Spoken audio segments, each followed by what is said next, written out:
लीजिए, शुरू हो गई समंदर में जंग। हमने आपको दिखाया थोड़ी देर पहले कि सीज फायर के बहाने अमेरिका अपनी ताकत को दोबारा मिडिल ईस्ट के अंदर इकट्ठा करने की कोशिश कर रहा था। ईरान इस बात को जानता है, वो जानता है कि जितना नुकसान 40 दिनों के भीतर हुआ उसकी भरपाई 2 हफ्ते में अमेरिका नहीं कर पाएगा। इसलिए पिछले 5 दिनों से लगातार अमेरिका चाहता था कि 2 हफ्ते और सीज फायर बढ़ जाए, बातचीत के बहाने ही सही। लेकिन दूसरे दौर की बातचीत में ईरान शामिल नहीं हुआ। ईरान के बिना कहे भी अमेरिका ने ऐलान किया कि हम तो लंबे समय तक सीज फायर चाहते हैं। ईरान ने लात मारी, लेकिन साथ यह भी कह दिया कि सीज फायर खत्म। और स्ट्रेट ऑफ हॉर्मूज में एक शिप धर लिया गया। जी हां, ईरान ने बड़ी कार्रवाई करते हुए एक शिप को धर लिया है। यह खबर निकलकर सामने आई, और यह भी कि जो आपके चैनल ने बताया वो सच था। जितना ज्यादा नुकसान अमेरिका को मिडिल ईस्ट में उठाना पड़ा, उसकी भरपाई के लिए अभी लंबा समय लगेगा। 40 दिन में पूरा तबाह कर दिया उनका मिलिट्री बेस। यही एक वजह है कि लंबे समय तक की मोहलत मांग रहा है अमेरिका। और तो और कैसे माहौल उड़ाया जा रहा है डोनाल्ड ट्रंप का, वो दिखाऊंगा। जो डोनाल्ड ट्रंप बातचीत फेल होने पर ये कह रहे थे कि भाई मैं बड़ा हमला कर दूंगा, बड़ा हमला कर दूंगा, वो आदमी गिड़गिड़ा रहा है कि और ज्यादा वक्त दो हमें, सीज फायर आगे बढ़ाओ। यही नहीं, खबर आज आपको यह भी दिखाने जा रहा हूं कि कैसे सब कुछ धुआं धुआं हो गया है।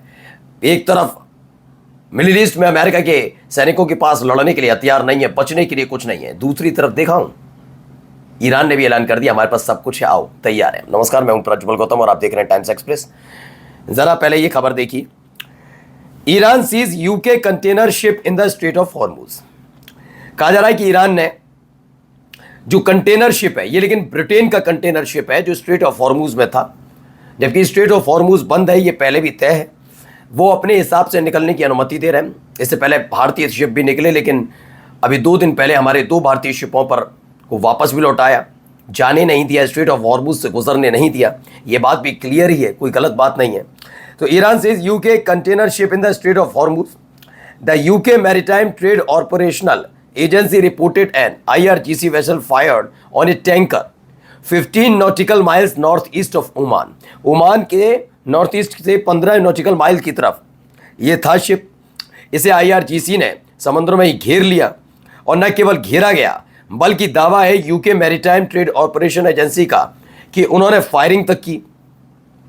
इस दौरान यह बताया गया था कि दरअसल ईरान की आर्म फोर्सेज ने इस शिप को वार्निंग जारी की थी, लेकिन ये इग्नोर कर रहा था और बढ़ता जा रहा था, जिसके बाद IRGC ने फायरिंग की है।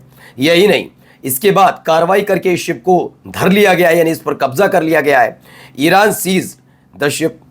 Iran says the Hormuz is close until the US remove their blockade.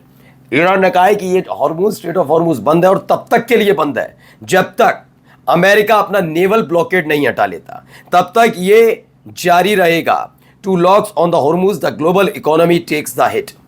ये खबर निकल कर सामने आई, यानी यहां पर भी वही स्थिति है। चलिए आगे खबर क्या है, अब देखिए।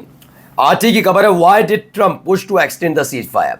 दरअसल मिन्नत है, या अगर से नॉर्मल शब्द जिसका हम इस्तेमाल करते हैं वह कह दूं, भीख मांग रहा है डोनाल्ड ट्रंप कि सीज फायर एक्सटेंड कीजिए, सीज फायर एक्सटेंड कीजिए, सीज फायर एक्सटेंड कीजिए। यानी 2 हफ्ते का जो सीज फायर का मसला था वो बीत जाने के बाद भी क्यों आखिरकार सीज फायर खत्म होगा, वार्ता सही नहीं बैठी, हम हमला कर देंगे कहने वाला, वो आखिर ऐसा क्या है कि वो हमला नहीं कर पा रहा। ईरान पर हमला करने से ज्यादा भीख मांग रहा है, ऐसा क्यों? तो समझिए।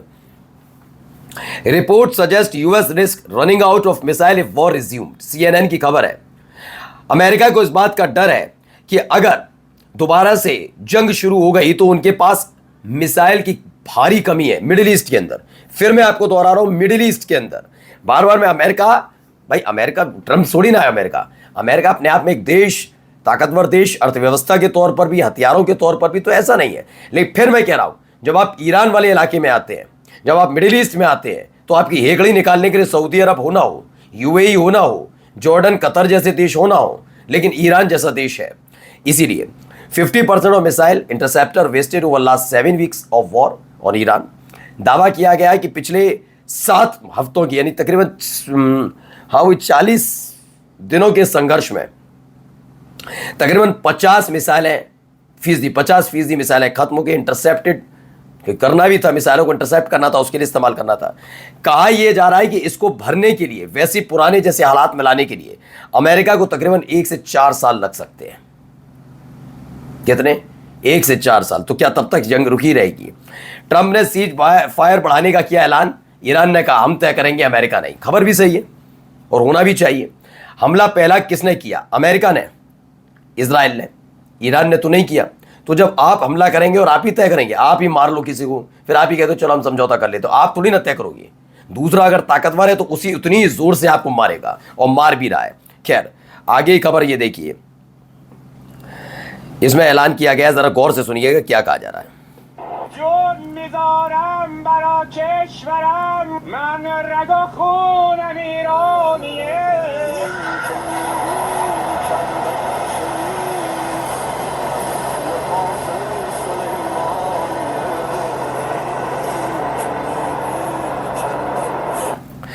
तो इसमें दावा किया है कि एक तरफ अमेरिका के पास लड़ने के लिए हथियार नहीं है, मिडिल ईस्ट में हालत खस्ता है। रिपोर्ट के मुताबिक 1 से 4 साल लग सकते हैं पुरानी स्थिति में आने के लिए, यानी 28 फरवरी से जैसे पहले जो हालात मिडिल ईस्ट में अलग अलग बेस पर बने थे, उसी वैसी स्थिति में आने के लिए 1 से 4 साल लग सकते हैं। उतना बम, गोला बारूद, रडार सिस्टम, थाड़ मिसाइल सिस्टम, बहुत सारी चीज़ें। दूसरी तरफ इस्लामिक रिवोल्यूशनरी गार्ड कॉर्प्स ने ऐलान कर दिया है, डोनाल्ड ट्रंप को लेकर कह दिया कि आओ, हम तो तैयार हैं, 100% एक बार फिर से तैयार है। हमने तो रखे ही नहीं थे, अपने जितने भी ड्रोन हैं, अपने हथियार नहीं रखे। अब धुकधुकी क्यों बढ़ रही है मैं ट्रंप की? तो देखिए खबर, 62% अमेरिकी ट्रंप के कामकाज से खुश नहीं है। उस आदमी का जो तरीका है उससे खुश नहीं है, 62%। और इसने बेचैनी पैदा की है डोनाल्ड ट्रंप को लेकर कि अगर ऐसे ही हालात बनते रहे तो 25वां संविधान संशोधन उसका इस्तेमाल ना कर लिया जाए। देखिए यहाँ पर मजाक भी उड़ाया जा रहा है इसका, ट्रंप का। President Donald Trump has backtracked on his previous threats against Iran, saying he extends the current ceasefire until the Iranian side offers its proposal. In a social media post, Trump said the ceasefire will continue until Iran submits its proposal and discussions are concluded. Trump, however, added that despite the extension of the ceasefire, तो Iran की state media ceasefire extension पर president Trump का मजाक बना रही है। Deal न होने पर ट्रंप ने हमले की धमकी दी थी, लेकिन ईरान की वार्ता से इनकार के बावजूद ट्रंप को सीजफायर एक्सटेंशन करना पड़ा। ये भी चीज़ें निकल कर आई, सीजफायर करना ही पड़ा आखिरकार, और सीजफायर एक्सटेंशन के बारे में बात कर रहे हैं ट्रंप। वहीं ईरान ने भी अपने इरादे जाहिर कर दिए, वो तैयार बैठा है। ईरान का कहना हम तैयार बैठे हैं, लेकिन शर्त एक है। पहले सुनिए, हम बातचीत के लिए तैयार हैं कि शर्त एक है। क्या, जरा सुनिए।